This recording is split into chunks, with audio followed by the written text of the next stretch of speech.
नमस्कार, मैं प्रवीण त्रिपाठी, सहायक आचार्य बीएड विभाग, साकेत गर्ल्स पीजी कॉलेज दहलाम प्रतापगढ़, अपने यूट्यूब चैनल ई शिक्षा, जो हमारे साकेत गर्ल्स पीजी कॉलेज की एक नई पहल है, शिक्षा आपके द्वार तक के माध्यम से आपके बीच में उपस्थित हूँ।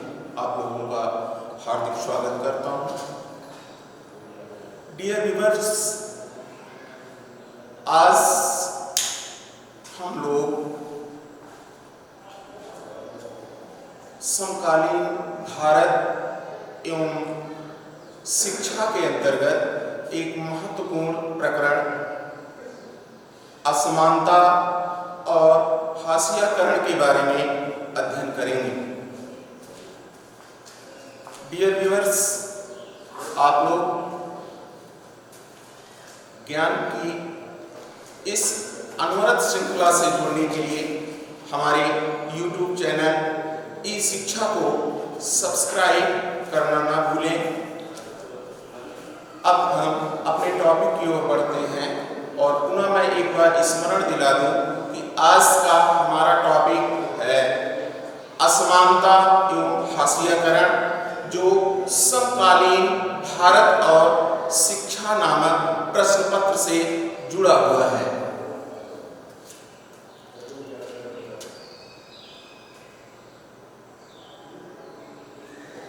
अब आप स्क्रीन पर देख पा रहे होंगे असमानता एवं हाशियाकरण।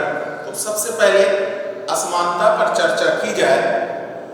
अगर इसकी शब्द संरचना को देखा जाए तो आ और समानता दो शब्दों से मिलकर के असमानता शब्द का सृजन होता है। आ एक उपसर्ग है और समानता एक ऐसी परिस्थिति या कंडीशन होती है जिसमें अधिकारों, अवसरों का समान वितरण लोगों में, समूहों में, विशिष्ट समूहों में पाया जाता है। अगर इस शब्दार्थ के माध्यम से समझने का प्रयास किया जाए तो असमानता समानता की स्थिति को निषिद्ध कर देती है, समानता का निषेध कर देती है। अर्थात असमानता एक ऐसी स्थिति है या ऐसी स्थिति को कहा जा सकता है जहां समानता का अभाव, अर्थात जहां समानता ना पाई जाती हो। कहने का अभिप्राय है कि समूहों, विशिष्ट समूहों में जब अवसर और अधिकार को लेकर के वितरण व्यवस्था जो हमारी होती है वो समान नहीं होती, अर्थात किसी को ज्यादा अधिकार मिलते हैं, किसी को ज्यादा अवसर मिलते हैं, तो ऐसी स्थिति को, ऐसी परिस्थिति को असमानता कहा जाता है। असमानता वास्तव में एक सामाजिक संरचना को व्यक्त करती है, सामाजिक स्वरूप को व्यक्त करती है, क्योंकि कहीं न कहीं जो सामाजिक प्रणाली होती है, सामाजिक व्यवस्था होती है, समाज का स्वरूप होता है, वही असमानता को जन्म देने का मूलभूत कारण है। लेकिन ऐसा नहीं है, इसको ऐसे नहीं कहा जा सकता कि केवल सामाजिक कारण या सामाजिक अवयव ही असमानता उत्पन्न करते हैं। दरअसल असमानताएं प्राकृतिक भी होती हैं, जन्मजात भी होती हैं, लेकिन समाज के क्षेत्र में, शिक्षा के क्षेत्र में, मनोविज्ञान के क्षेत्र में जो अर्जित या वातावरण जनित या समाज संबंधी असमानताएं होती हैं वो अत्यधिक महत्वपूर्ण होती हैं, उनका स्थान ज्यादा उच्च होता है। तो अध्ययन के केंद्र में भी ऐसी ही असमानताओं को रखा जाता है जिनका स्वरूप संरचनात्मक या सामाजिक हो।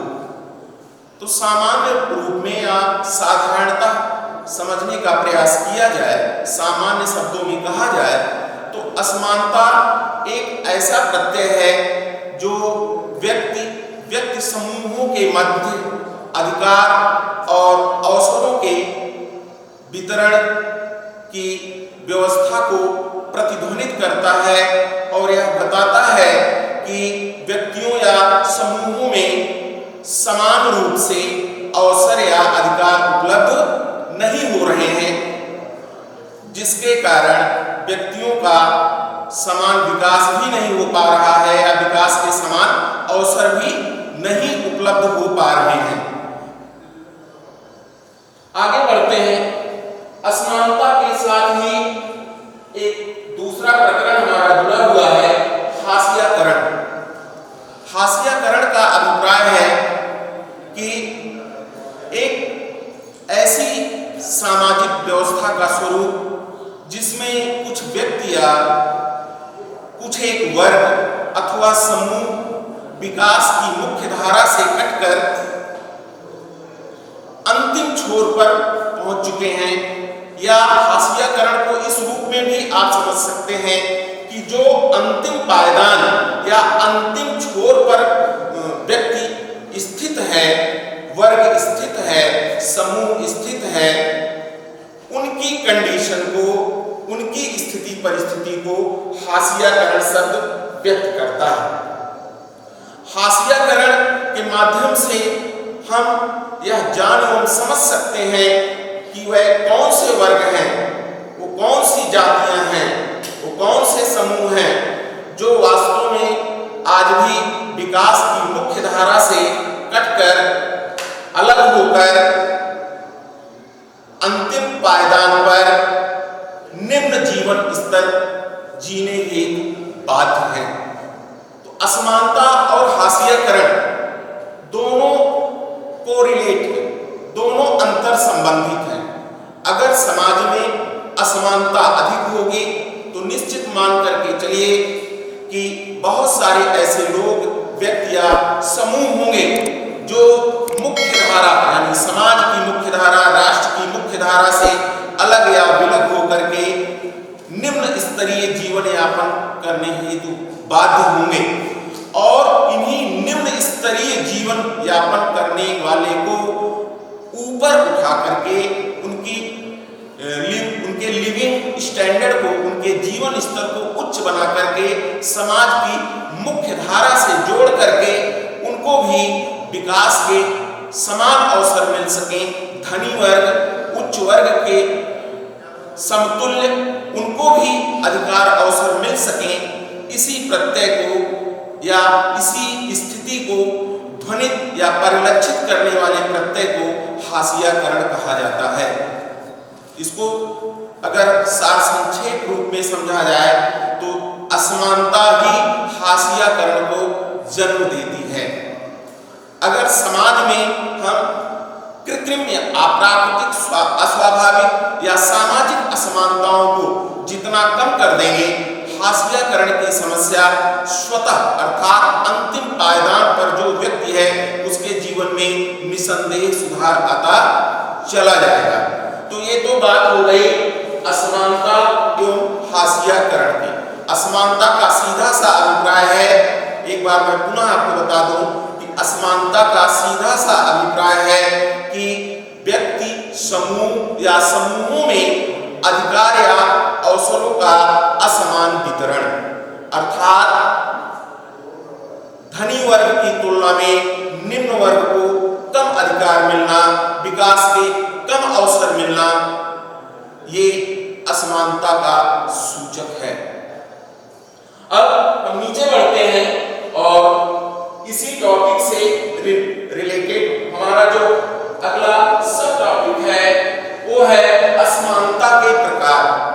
असमानता को भली भांति समझने के लिए असमानता के प्रकार को भी समझना नितांत आवश्यक है, क्योंकि अगर प्रकार को हम समझ जाएं तो असमानता के स्वरूप को परिभाषित करने में, असमानता के स्वरूप का निर्धारण करने में, असमानता के कारणों को समझने में, उन कारणों के निवारण में हमें सहायता मिल सकती है। तो असमानता मुख्यतः दो प्रकार की होती है, एक प्राकृतिक असमानता और दूसरी है सामाजिक असमानता। प्राकृतिक असमानता वह असमानता होती है जो वास्तव में जन्मजात होती है, जैसे रूप, लिंग या जो अन्य जन्मजात शक्तियां हैं जो हेरेडिटी वंशानुक्रम के माध्यम से हमको प्राप्त होती हैं और एक दूसरे में अंतर प्रदर्शित करती हैं, ऐसी असमानताओं को हम प्राकृतिक असमानता या स्वाभाविक असमानता के रूप में देख सकते हैं, समझ सकते हैं। शिक्षा के क्षेत्र में इस प्राकृतिक असमानता का बड़ा महत्व है, क्योंकि प्राकृतिक असमानताएं ही कहीं न कहीं जन्मजात योग्यताओं को भी परिलक्षित करती हैं, प्रकट करती हैं। इन प्राकृतिक असमानताओं के आधार पर ही व्यक्ति में भेद उत्पन्न होता है, अर्थात वैयक्तिक भिन्नता को डिफाइन या परिभाषित किया जा सकता है। इन प्राकृतिक असमानताओं पर समाज, राष्ट्र या किसी भी शासन प्रशासन का कोई जोर नहीं होता। अगर इसको इस तरीके से समझा जाए कि इस प्रकार की असमानताओं को पूरी तरह से पाटा नहीं जा सकता, समाप्त नहीं किया जा सकता। दूसरे प्रकार की असमानता है सामाजिक असमानता। सामाजिक असमानता सामाजिक क्षेत्र में व्याप्त अवसरों के असमान वितरण से संबंधित है। सामाजिक असमानता का सीधा संबंध वातावरण से होता है। वातावरण मुख्यतः दो प्रकार का होता है, एक सामाजिक वातावरण और दूसरा भौतिक वातावरण। भौतिक वातावरण का भी व्यक्ति के व्यक्तित्व पर प्रभाव पड़ता है, सामाजिक वातावरण का भी व्यक्ति के व्यक्तित्व पर प्रभाव पड़ता है, व्यक्ति के विकास पर प्रभाव पड़ता है।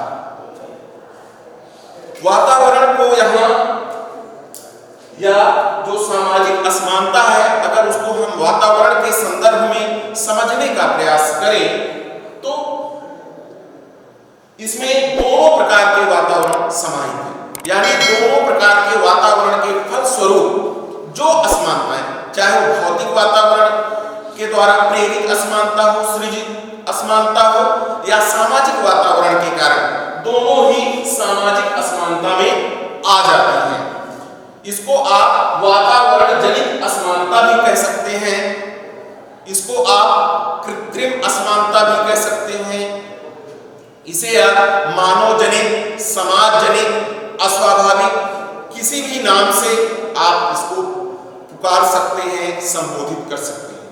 यह असमानता हमारे इस प्रकरण के अध्ययन का आधार है। सामाजिक असमानताओं में कई प्रकार की असमानताएं होती हैं, जैसे पारिवारिक असमानता, आर्थिक असमानता, राजनीतिक असमानता, जातिगत आधार पर असमानताएं, वर्गगत असमानताएं। इस प्रकार कई स्वरूप आप असमानताओं के निर्धारित कर सकते हैं। तो राजनीतिक, आर्थिक, सांस्कृतिक, शैक्षिक, ये सारी असमानताएं सामाजिक असमानताओं के अंतर्गत आ जाती हैं। तो अभी तक आपने देखा कि असमानता क्या है, हाशियाकरण क्या है और असमानता के स्वरूप क्या हो सकते हैं। इसको आप असमानता की प्रकृति के रूप में भी समझ एवं जान सकते हैं। असमानता के प्रकार, अगर आपसे प्रश्न किया जाए कि असमानता की प्रकृति का वर्णन कीजिए तो या असमानता के स्वरूपों का वर्णन कीजिए, तो सबसे पहले आप असमानता को दो भागों में बांटेंगे, प्राकृतिक असमानता और सामाजिक असमानता। प्राकृतिक असमानता को जब भी आप डिफाइन करेंगे, स्वाभाविक या जन्मजात असमानता के रूप में डिफाइन करेंगे, उसको बताने का प्रयास करेंगे, समझाने का प्रयास करेंगे, जिसमें शारीरिक संरचना, लिंग भेद या जो अन्य कुछ जन्मजात योग्यताएं होती हैं उनको इसके अंतर्गत रखा जाता है। दूसरा स्वरूप या असमानता की जो दूसरी प्रकृति है वह सामाजिक है, अर्जित है, अस्वाभाविक है, कृत्रिम या आर्टिफिशियल है। ठीक, अब हम आगे बढ़ते हैं और देखते हैं कि इन असमानता या हास्याकरण के पीछे कौन से कारण निहित हैं, किस कारण से असमानता उत्पन्न होती है और वह असमानता हास्याकरण जैसे प्रवृत्ति को या प्रत्यय को जन्म देती है। असमानता, अब यहां स्वाभाविक असमानता कैसे उत्पन्न होती है इसके बारे में चर्चा नहीं करेंगे। जो अर्जित या निर्मित या अस्वाभाविक असमानताएं हैं जिनको हम सामाजिक असमानताओं के रूप में जानते हैं, उनका सृजन, उनका निर्माण कैसे होता है, वो कौन से कारक हैं जो अस्वाभाविक असमानताओं को या अर्जित असमानताओं को या सामाजिक असमानताओं को जन्म देते हैं। उन कारकों में पहला कारक है निर्धनता। निर्धनता अर्थात गरीबी। वास्तव में यह एक आर्थिक कारक है। अगर आप समाज की संरचना को ध्यान से देखें, समझें, तो समाज में एक ऐसा वर्ग, एक ऐसा तबका, एक ऐसा समूह दिखाई देगा जिसके पास धन की बहुलता, उसके पास पैसे की कमी नहीं। लेकिन दूसरी तरफ आपको ऐसे लोग भी दिखाई देंगे, ऐसा समूह भी दिखाई देगा, ऐसा वर्ग भी दिखाई देगा जो कहीं ना कहीं अपनी मूलभूत आवश्यकताओं की पूर्ति भी नहीं कर पा रहा है, उसमें भी अक्षम साबित हो रहा है।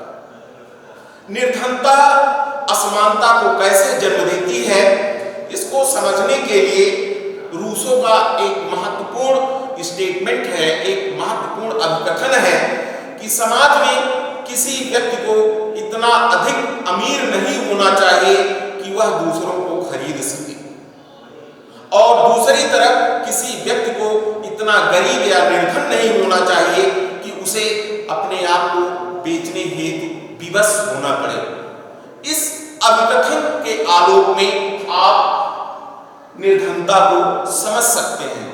कहने का अभिप्राय है कि गरीबी या निर्धनता भी असमानता को जन्म देती है। इसको आप गरीबी और अमीरी, अमीर या गरीब, स्पष्ट रूप से दो वर्ग बन रहे हैं। दोनों की दिनचर्या में, दोनों की लाइफ स्टाइल में, जीवन शैली में, रहन सहन में, खान पान में, जीवन स्तर में अंतर स्पष्ट रूप से देख सकते हैं। अंतर का स्पष्ट बोध होता है। तो आप कह सकते हैं कि निर्धनता एक महत्वपूर्ण कारक या अवयव है जो असमानता को जन्म देती है। लिंग भेद, लिंग भेद भी असमानता का एक मूलभूत कारक है, और लिंग भेद को आप प्राकृतिक असमानता के रूप में भी देख सकते हैं। लेकिन इस लिंग भेद की वजह से अस्वाभाविक असमानताएं भी जन्म लेती हैं। जब महिला पुरुष में, बालक बालिकाओं में अंतर किया जाता है।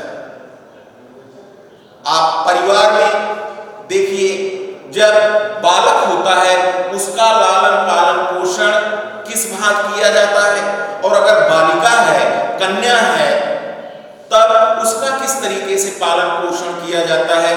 दोनों में अगर अंतर है तो निश्चित मान करके चलिए असमानता का सृजन होगा। स्वाभाविक असमानता के साथ साथ अस्वाभाविक असमानता भी जन्म लेगी। तीसरा है दूषित वितरण प्रणाली। यह भी एक आर्थिक अवयव या आर्थिक कारक है असमानता के सृजन हेतु। जो वितरण प्रणाली का मतलब इस समझने के लिए आपको संपूर्ण आर्थिक प्रक्रिया को समझना पड़ेगा। जैसे किसी भी आर्थिक प्रक्रिया में उत्पादन, विनिमय, उपभोग, वितरण, ये क्रियाएं निहित होती हैं, अर्थात हम किसी चीज का उत्पादन करते हैं, उत्पादन करने के बाद क्रय विक्रय होता है, क्रय विक्रय के उपरांत जो लोग उसको खरीदते हैं उसका उपभोग करते हैं, और जब वस्तुएं क्रय की जाती हैं तो कुछ पैसा देकर के, कुछ धन देकर के वस्तुएं क्रय की जाती हैं। तो जो अंत में धन निगमित होता है, जो अंत में धन मिलता है उत्पादक या उत्पादन प्रणाली के माध्यम से जिस धन का सृजन हो रहा है, अगर उस धन का वितरण सही तरीके से, न्याययुक्त तरीके से सभी उत्पादन साधनों में नहीं होता तो निश्चित मान करके चलिए कि असमानता का वितरण, असमानता का जन्म होगा। और इस प्रकार की असमानता के बारे में कार्ल मार्क्स ने बृहद रूप से, विशद रूप से अध्ययन किया है। अगर आप कार्ल मार्क्स के विचारों को पढ़ें तो अतिरिक्त मूल्य का सिद्धांत जो कार्ल मार्क्स ने दिया है, कहीं ना कहीं उसके केंद्र में जो हमारा जो है बिगड़ा हुआ डिस्ट्रीब्यूशन सिस्टम है, उसको उन्होंने जो है फोकस किया है कि कैसे जो है उत्पादन के साधनों में जब वितरण की बात आती है तो जो उत्पादक वर्ग होता है, जो पूंजीपति वर्ग होता है, जिसका अन्य साधनों पर आधिपत्य होता है, वो अधिकांश लाभ ले उठता है, यानी अधिकांश भाग स्वयं जो है हथिया लेता है, स्वयं जो है उसका उपभोग करके जो है अमीर होता चला जाएगा। तो वितरण व्यवस्था भी अगर उचित नहीं है, न्याययुक्त नहीं है, पारदर्शी नहीं है, तो निश्चित मान करके चलिए कि समाज में असमानता का जन्म होगा। अगला कारण है पारिवारिक परिवेश। परिवार का वातावरण कैसा है? अगर परिवार का वातावरण स्वस्थ है, परिवार के लोग शिक्षित हैं, परिवार की व्यवस्था खुली है, परिवार में समादर की भावना पाई जाती है, तो असमानता का दर्शन कम होगा, अर्थात बच्चों का पालन पोषण उचित तरीके से होगा, आगे वो विकास के मार्ग पर आरूढ़ होंगे, विकास के मार्ग पर आगे बढ़ेंगे। लेकिन इसके विपरीत अगर परिवार का परिवेश, परिवार का वातावरण दूषित है, बंद व्यवस्था है परिवार की, परिवार में कलह है, लड़ाई झगड़े होते हैं, परिवार में शोषण की वृत्ति दिखाई देती है, तो इसका प्रभाव यह होगा कि इससे असमानताएं जन्म लेंगी, समाज में असमानताओं में वृद्धि होगी। अगला है जाति व्यवस्था। ये भारत जैसे सामाजिक व्यवस्था वाले देश में एक महत्वपूर्ण कारक के रूप में सामने आती है जाति व्यवस्था, और जाति व्यवस्था के कारण भी असमानता का सृजन होता है, असमानता का जन्म होता है। अपने देश में अनेक जाति वर्ग के लोग निवास करते हैं। अगर आप ध्यान से देखें तो विभिन्न जातियों के जीवन स्तर में, रहन सहन में, खान पान में आपको भिन्नता दिखाई देगी। अभी भी कुछ जाति या कुछ जात के लोग ऐसे हैं जो निम्न जीवन यापन जीने हेतु बाध्य है, निम्न स्तरीय जीवन हेतु जो है बाध्य है जीने के लिए। तो निश्चित ही जाति जो है एक बंद व्यवस्था को प्रकट करती है। जाति एक बंद व्यवस्था है और इस बंद व्यवस्था के कारण भी असमानता का सृजन होगा। चीजें जितनी बंद होती हैं, निश्चित मान करके चलिए वहां अंतर और असमानताएं भी उतना अधिक दिखाई देती हैं। तो जाति एक बंद व्यवस्था है और जात के आधार पर खूब भेदभाव किए जाते हैं। जात के आधार पर पता नहीं कितनी लड़ाइयां भी लड़ी गई हैं, कितना जो है रक्त भी बहा है, और आज भी तथाकथित आधुनिक समाज में भी जाति व्यवस्था को हम शिथिल नहीं कर पाए हैं। जाति व्यवस्था या की जो बंद प्रणाली है उससे हम उबर नहीं पाए हैं। अगला कारक है धार्मिक विषमताएं।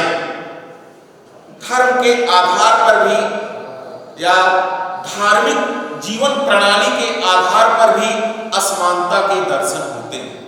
अगर आप ध्यान से देखें, इस्लाम, जिसको आप मुस्लिम धर्म कहते हैं, हिंदू, सिख, ईसाई, जैन, बौद्ध, हर धर्म की अपनी अपनी जीवन प्रणाली है, धार्मिक प्रणाली है, और उस धर्म को मानने वाले लोग उसी जीवन शैली या उसी जीवन प्रणाली को अपनाते हैं। ये तो ठीक है, यहां तक तो कोई दिक्कत नहीं। दिक्कत तब शुरू हो जाती है समाज में जब वो अपनी ही प्रणाली को, अपनी ही रिलीजन सिस्टम को, अपनी ही धार्मिक व्यवहार को सर्वश्रेष्ठ मानने लगते हैं और दूसरे धार्मिक प्रणाली को, दूसरे धार्मिक सिस्टम को या दूसरी धार्मिक व्यवस्था को निम्न मानने लगते हैं। समस्या तब उत्पन्न होती है। और अगला है सामाजिक व्यवसायिक कारक। व्यवसायिक कारक के अंतर्गत व्यवसाय के जो विभिन्न स्वरूप हैं उनके कारण भी अंतर दृष्टव्य होता है, अंतर दिखाई देता है। जैसे आज भी कुछ व्यवसाय ऐसे होते हैं जिन्हें हम बहुत उच्च श्रेणी या उच्च स्थान देते हैं। कुछ व्यवसाय ऐसे होते हैं जिनको समाज में हे दृष्टि से देखा जाता है। आज भी अगर देखा जाए तो जो जमीन से जुड़ करके खेती बाड़ी करने वाले लोग हैं, उनको जो सेवा क्षेत्र में या उच्च सेवा क्षेत्र से जुड़े हुए लोग हैं, उनकी तुलना में हे या निम्न समझा जाता है। श्रम के प्रति अभी भी समादर का भाव हमारे समाज में नहीं है। कहने का मतलब यह है कि व्यवसायिक संरचना, व्यवसायिक बनावट या व्यवसाय विशेष की योग्यताओं के आधार पर भी असमानताओं का सृजन होता है, अर्थात व्यवसाय भी असमानता को जन्म देते हैं। अगला कारक है सामाजिक स्तरीकरण। समाज में जीवन स्तर को लेकर के, रहन सहन को लेकर के, खान पान को लेकर के, योग्यता को लेकर के विभिन्न प्रकार के स्तर बन जाते हैं। ये जो सामाजिक स्तर होते हैं ये भी असमानता का सृजन करते हैं। अगला कारक है शारीरिक दोष। शारीरिक दोष से भी असमानताएं परिलक्षित होती हैं, दिखाई देती हैं। जो शारीरिक रूप से स्वस्थ है, जिसका शारीरिक गठन उचित है, तुलना में जिसके अंदर शारीरिक दोष है, दोनों में अंतर स्पष्ट है। इस कारण भी असमानता का सृजन होता है। अगला है रूढ़िवादिता या बंद सामाजिक प्रणाली। महत्वपूर्ण कारक है सामाजिक असमानता को जन्म देने के लिए कि अगर समाज में रहने वाले लोग अत्यधिक रूढ़िवादी हैं, अत्यधिक बंद व्यवस्था में जीवन यापन करने वाले हैं, तो वहां असमानता ज्यादा होगी। तो ये कुछ कारण है जो असमानता या हाशियाकरण को जन्म देते हैं। इसी के साथ एक लगा हुआ महत्वपूर्ण बिंदु है कि इन असमानता या हाशियाकरण की समस्या को कैसे दूर किया जाए। तो इसमें है निर्धनता की समस्या को दूर किया जाए, अर्थात जो कारक अभी हम असमानता या हाशियाकरण के लिए बताए हैं, अगर उन कारणों को, उन कारकों को शिथिल कर दिया जाए, उनका परिमार्जन कर दिया जाए, उनको दूर कर दिया जाए, तो हम हाशियाकरण या असमानता की समस्या से उबर सकते हैं और एक समतावादी समाज, एक समता समाजवादी समाज का आसानी से सृजन कर सकते हैं। तो संक्षेप में हम उन बिंदुओं को दोहराना चाहेंगे। इनमें है निर्धनता की समस्या दूर की जाए, वितरण प्रणाली को सुदृढ़ और पारदर्शी बनाया जाए, वंचित वर्ग को मुख्य धारा से जोड़ा जाए, स्त्री पुरुष के मध्य कृत्रिम भेद को समाप्त किया जाए, जाति व्यवस्था या वर्ग व्यवस्था को शिथिल या समाप्त किया जाए, असमानता के व्यवसायिक कारकों को समाप्त किया जाए, सामाजिक प्रणाली की बंद व्यवस्था समाप्त की जाए, लोकतांत्रिक मूल्यों में लोगों की आस्था उत्पन्न की जाए, राष्ट्रीय अवबोध का विकास किया जाए,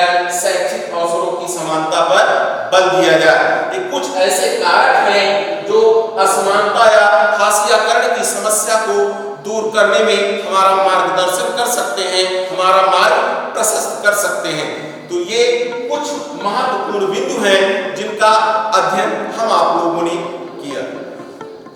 अगर आपको ये टॉपिक या ये प्रकरण समझ में आया हो, इससे आपको थोड़ा बहुत लाभ मिला हो, तो आप निश्चित ही हमारे इस प्रयास हेतु इस चैनल को सब्सक्राइब करना ना भूलें, लाइक करें, शेयर करें, जिससे कि हम लोगों का उत्साह वर्धन हो और अनवरत इसी प्रकार की वीडियोस आपको मिलते रहें।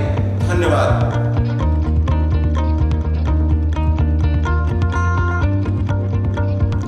इस वीडियो को अपने दोस्तों के साथ ज़रूर शेयर कीजिए। अगर इस टॉपिक पर आपके कोई भी क्वेश्चन है तो नीचे कमेंट करके पूछिए, हम उत्तर देने का प्रयास करेंगे। और अगर आपने अभी तक हमारे चैनल को सब्सक्राइब नहीं किया है तो तुरंत सब्सक्राइब करिए, साथ ही बेल आइकन पर क्लिक करें ताकि आगे आने वाले सभी वीडियो आप तक पहुंचते रहें और आप हमसे यूं ही जुड़ें।